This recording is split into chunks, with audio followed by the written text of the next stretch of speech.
Hi and welcome to Matrix Moments. My name is Rajinder and I'm a director at Matrix India, and I'm joined today by Tarun Davda and Vikram Vaidyanathan, managing directors at Matrix India. We're going to discuss a topic today that early stage founders spend a lot of time thinking about: metrics and dashboards. Guys, why do VCs love measuring everything? I mean, absolutely everything. So there are many types of VCs. VCs come in all shapes and sizes. So there are data junkie VCs who measure everything. There are FOMO VCs who measure what other people want. There are vanity VCs who are only measuring vanity metrics. And then there are financial VCs who are only measure financial metrics. And I think I've been accused of being all of them. But what's common to everyone is that they like to measure and measure something. And I'm going to toss this to Tarun, and let's talk about why founders should measure. We know VCs like to measure everything, but why do we think founders should measure how their company is doing? Hey guys, this is Tarun. So I think where what Vikram said is true, right? Every VC likes to measure. I actually think that every founder likes to measure. If not, they should like to measure, because I fundamentally believe that you can't improve what you don't measure, right? A lot of what you do as an early stage founder is gut based, and a part of that is true. But the reality is that while things are going well, it's great to be gut based and basically use intuitive understanding of your customer to improve the product. But things don't always go well, and we know that that's true in most startups, that there are more challenges than things that are going well. And so if you aren't measuring, you essentially don't know what is going wrong, why it's going wrong, and where the engineering and the product team needs to put more focus. So that's number one. The second is, as a management team, you're always looking to align the entire company on what is important. What are the levers that the team should be focused on in terms of making, either getting to product market fit or making the business model work. And so unless and until you don't have a metric that you can align the entire org on, it's very, very hard to sort of drive towards a particular outcome. So that's, I would say, point number 3. Next is, if I look at overall, every company is essentially on, depending on the stage of the company, either you're iterating towards PMF, or you're trying to scale PMF, or you're trying to become profitable, or you're trying to sort of, get both, right? Which is, you already figured out profitability, you figured out the business model, and you're now trying to scale that. At different points, having some indication about, should I be pressing the brake or should I be pressing the accelerator? Very, very important, and most management teams are looking for data to tell them that. And we've seen in some very early stage companies, when they don't measure this, they actually don't know. For example, if you're burning more money on every transaction as you're growing, ideally you should be pressing the brakes and trying to figure out, get that piece right before you start accelerating again. If you don't measure, you won't know that. And so sometimes you could actually take wrong business decisions. Last is, at every stage as an early stage company, you're going to start projecting, a few quarters out what the business looks like. Now, if you haven't been measuring sort of the building blocks of the business on the product side, on the marketing side, on the growth side, you will not be able to have enough understanding of what assumptions are to make while building the business plan. So if you don't know that your conversion rate today is, X%, how are you going to be able to project that out 12 months and say, hey, you know what, here is where I am, here is where the industry benchmark is, and hence here is where I need to go to. Now, if you're measuring it, you know how far you are from the benchmark and what you need to do about it. But more importantly, it gives you a view into the future and say, hey, 12 months out, here is our aspiration of where we need to get to. So I actually think it also, over time, becomes a building block for your business plan in the future. So I just add to that business plan, and often people ask, how do I make sure that the forward-looking dashboard is just not aspiration? And to me, the reason to make a plan is to know when that plan has changed. Because if either you're going to be way ahead of plan or way behind plan, you need to know which is which in order to press that accelerator or the brake, like Tarun said. I'm going to add a few things on sort of the why measure and also how. The first thing is on instrumentation. And often people are scrambling to put numbers into a spreadsheet when the MIS or a dashboard is due. What's better is to say, I'm going to build this into the tech. For example, let's say you want to measure turnaround time of a loan. It's easier to actually put that in the instrumentation of the loan management process. So the TAT becomes a metric that is measured as loans are getting processed. That's what I mean by the instrumentation. And instrumentation will be different for a fintech company versus a logistics company versus a marketplace. But getting that instrumentation right, once you've decided what the dashboard is actually critical. Otherwise, you're just going to be scrambling to fill in a spreadsheet. The second is including the product tech teams in the design of these dashboards. And often the dashboard is a business team's KPI or business team's deliverable, and the product team, tech team is doing their own thing. If you include the product tech team in the dashboard, one, you will get the instrumentation right, and B, you'll also carry the product tech team along on what the business KPIs are. And so, for example, one of our logistics companies included the product tech team in the designing the logistics dashboard, and they started looking at utilization as a metric very differently. And they went back and started redesigning the route optimization algo very differently. Once they knew, oh, you know what, this is the business output or the performance output that we are looking for. I think it's even more important in what we call phygital businesses, which are physical plus digital businesses, where you have a tech team and a financial services team, and they're not really understanding how the other guy is thinking. So making sure that the product tech team is actually part of designing the business dashboard becomes even more important. I'll just add one point over there, Rajinder. I think the mistake I've seen a lot of young founders make is they think the dashboard is meant to be built when you're ready to fundraise for the investor. And I think that is a mistake that most quality investors, when they invest in your company, will guide you against, saying that, guys, the dashboard is actually for you as the founder, as the CEO, to manage the health of the business on an ongoing basis, so that when you are ready to have fundraising conversations, it's very clear that you have a grip on what the company is doing and what each metric is doing.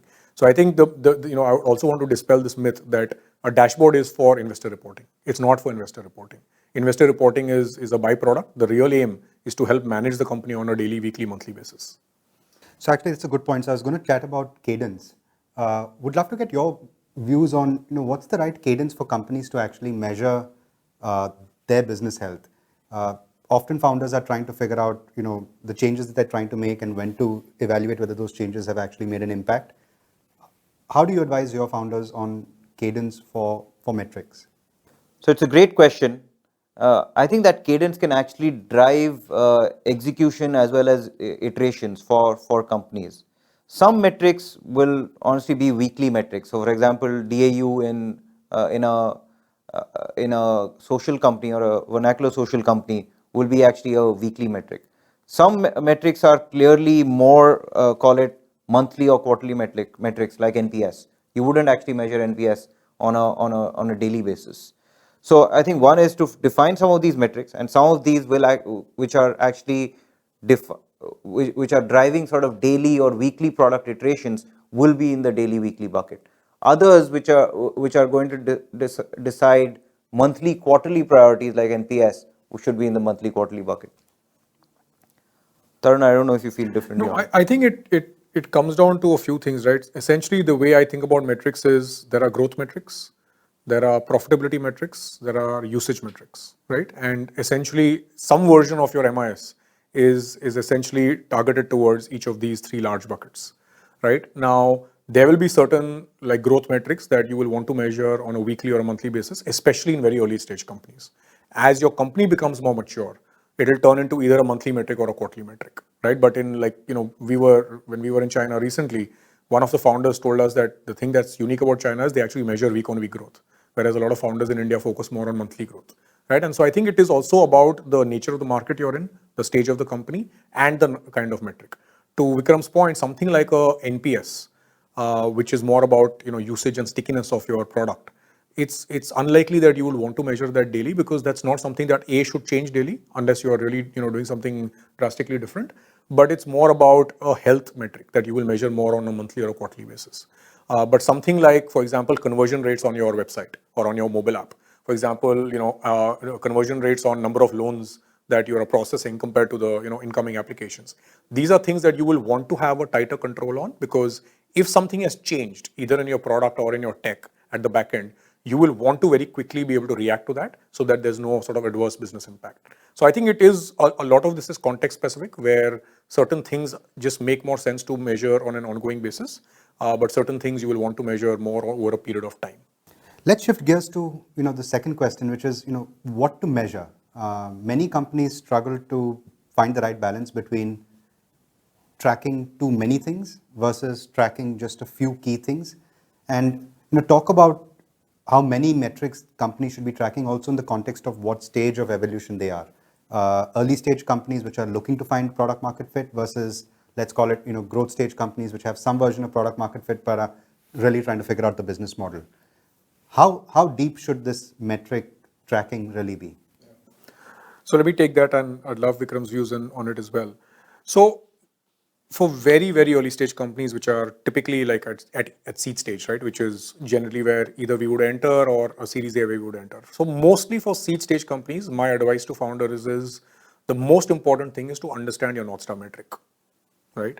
And North Star metric is not generally a operating metric. It is something which is much more fundamental, that is centered around the value that you are able to deliver to customers. So for example, one of our portfolio companies, Belong, very early when we invested, the only North Star metric for them was the number of job offers that were made through the platform, right? Now, they weren't even monetizing the number of job offers, and the business model wasn't centered around each job offer resulting in some sort of revenue for the company, right? It was much more of a subscription business. But the reason why the number of job offers was important was because it actually showed, is there enough value that the platform is delivering? And if there is enough value the platform is delivering, the best metric to reflect that was, are people actually able to find jobs and make offers through this platform? And hence the number one metric for a long period of time just stayed as number of job offers being made through the platform every month. It wasn't tying to any sort of operational data. It wasn't tying to any sort of financial outcome for the company, but that was the number one metric that allowed us to know, are we moving towards PMF, right? So that's number one. I would say more generally for typical early stage companies, my recommendation is try and limit the things that you measure to maybe five key metrics. Under no circumstances more than 8 metrics, because if you measure too much, you essentially don't know which one to optimize. And so focusing on those 5, 6, 7 key metrics, maybe 1 or 2 related around growth, maybe 1 or 2 related around sort of unit economics or health of the business, maybe 1 or 2 around sort of retention or stickiness or sort of usage of your product. But anything more than this is too much. Especially, again, like I said, this is largely for early stage companies, because if you're measuring too much, essentially you're getting way too much signal, and there is a analysis paralysis kind of tendency that you may fall under, which I think is dangerous for early stage companies. So I would do just that. Figure out what are these 5 to 8 key metrics for your company. Segment them under, like I said, growth, profitability and usage, and then figure out which one makes sense. The last one I would add is basically, it's different for different businesses. So a SaaS company should be measuring different things than a media company. A media company should be measuring different things than an e-commerce company. And these metrics, by the way, are not like you will mostly find that every industry, there is enough knowledge now, or if you talk to a few founders, who have got some more experience in your domain, which metrics to measure is fairly clear. Equally important is figuring out the benchmark for that metric. So for example, if you are looking at retention in a social app, what is the benchmark for retention for day 30, day 90? Having an understanding of that is equally critical for a young founder, because the metric in isolation of knowing what's the industry benchmark for best in class is meaningless. Like you could be at 15% day 30 retention, but you don't know whether that's good, bad, or ugly, right? And so knowing the benchmark for that and knowing what is the top decile companies in that vertical doing, I think is equally important. I think on the benchmarks point, what I would add is a concept of market awareness. Be aware of how the overall market would sort of measure you. And often we are in early stage technology companies which are disrupting incumbents, and we are usually measuring something which is different from the incumbents. But it's almost always important for us to be able to translate it into a different benchmark. So for example, again in fintech, financial services companies are usually balance sheet businesses, while fintechs are not balance sheet businesses. But it's important for us to know that how will you translate your current metric, maybe it's throughput and flow of loans and flow of applications, into a more traditional context. and and therefore then say that I'm going to measure this because this actually translates into the traditional world into a different metric. I love this 5 to 8 metrics that Tarun just said. The only thing I'd add is I always like to have a good mix of input or health metrics versus output of performance metrics. And the one advice I would have for early stage founders and earlier in their company's evolution is to pick more health metrics. So, for example, a good health metric on input in a SaaS company or even a fintech B2B company is Salesforce productivity, which actually gives you a good sense of whether your sales work is working efficiently or not, and then later on work on more output and performance metrics, whether it's disbursements or AUM and so on. That might come a little bit later in your company's evolution. So guys, you all are making it sound really easy, and I know it's really hard from many conversations that founders have shared with us. Talk to us, talk more about some of the non-intuitive things you all have learned about this North Star metric you brought up. What are some examples of things that founders have spoken to you about which are quite different from what you would have otherwise imagined about the business? So, let me take maybe 3 examples from some of our portfolio companies. So, I think sometimes the North Star metric is a straightforward metric like the one I shared with you, which was the Belong example, which was basically number of job offers through the platform, right? Sometimes the North Star metric could also be a derived metric, which actually leads to something which is much more fundamental in terms of your business model working or not working.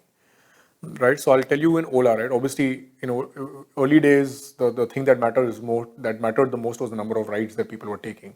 The other thing that mattered the most was our drivers sort of sticking to the platform and our drivers loyal to the platform.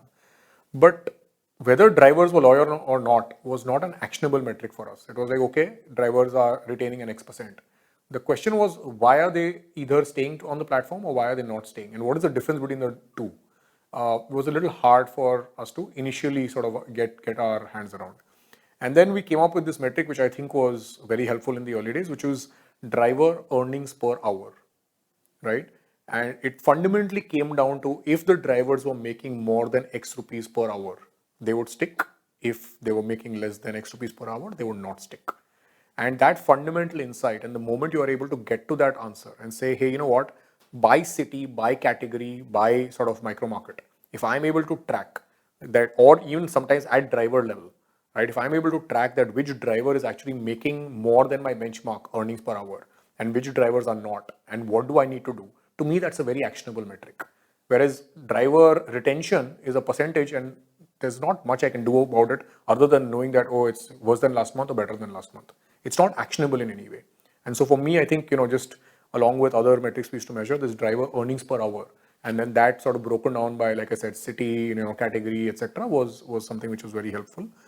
The second one was in the case of if I take some of our media and sort of social companies, a lot of people focus on DAU and DAU growth, right? And I think that's important. It's very important in the early days because essentially it does show sort of pace of growth.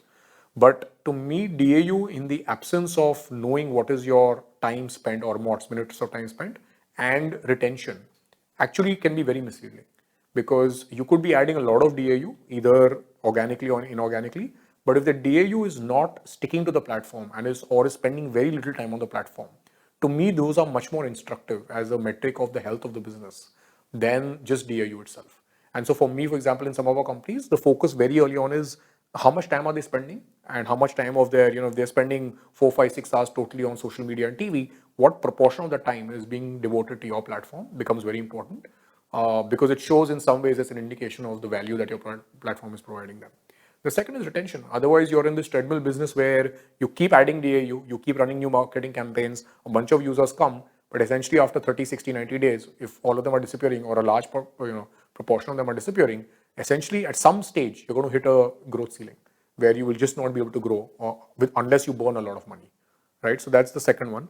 The third one is, I would take the example of, budget hotels. A lot of us, focus on either what's your average room rate. A lot of people focus on sort of utilization or occupancy.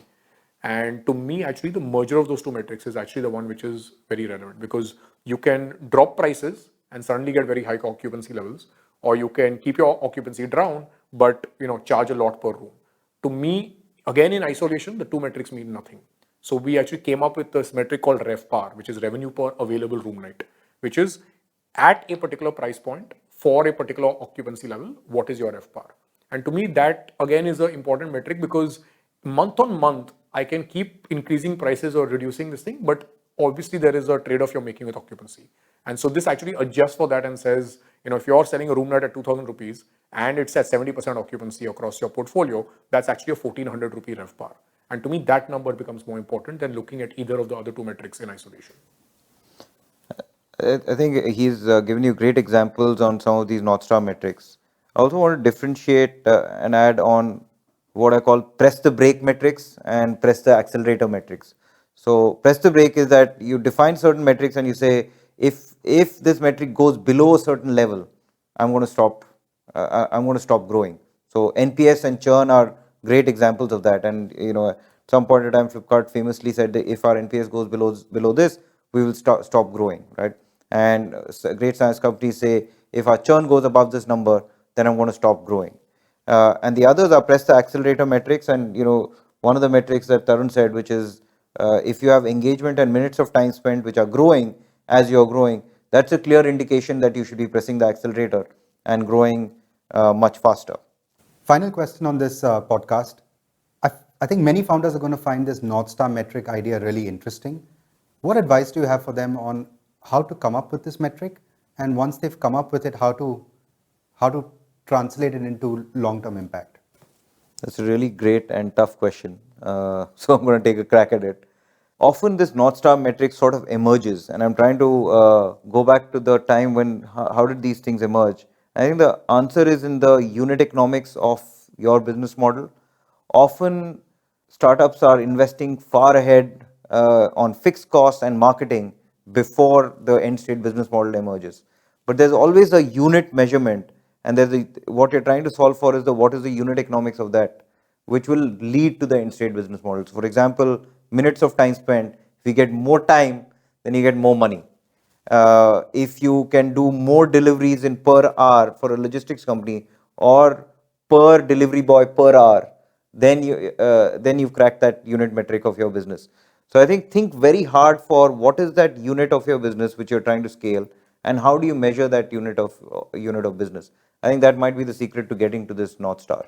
I'll just add one more point. I think, great points. And the only addition I would say is that what I've seen in early days in a company, right? Startups are chaos. There's generally way too much ambiguity. Everybody is, trying to figure out sort of in their respective function, what is it that they need to work on. Operations is focused on something, product is focused on something else. Engineering is trying to, build the platform and build some scalability or some stability. What generally founders try to do, or some of the best founders I've seen, is actually come up with this one North Star metric, which they use really well to rally the entire org around a common goal, right? And so whether it may be MOTS in a media kind of company, or it may be driver earnings in a company which is trying to sort of focus on retention for that particular quarter or that particular month, it actually becomes a way for the founder to get people closer, much more aligned. Everybody is clear on what they need to achieve. Everybody understands the impact of that metric on respective functions. Functional leads understand how they need to translate that down to their next line. And so I've actually seen that this North Star metric concept is a great way for every single person in the org to get clarity in terms of what is it that is going to make this company successful, right? It's not just a metric that the founder or the CEO or the senior team is basically looking at and is basically sharing with their investors. This North Star metric actually has the potential to get every single person in the team, everyone from the CEO down to the customer service rep, every single person in the team understands what is it that we need to do. Final thing I would add is to align the investors and board on some of what you're measuring, especially your North Star metrics. And sometimes every investor has a pet peeve, and sometimes you have to add that one metric. But I would say align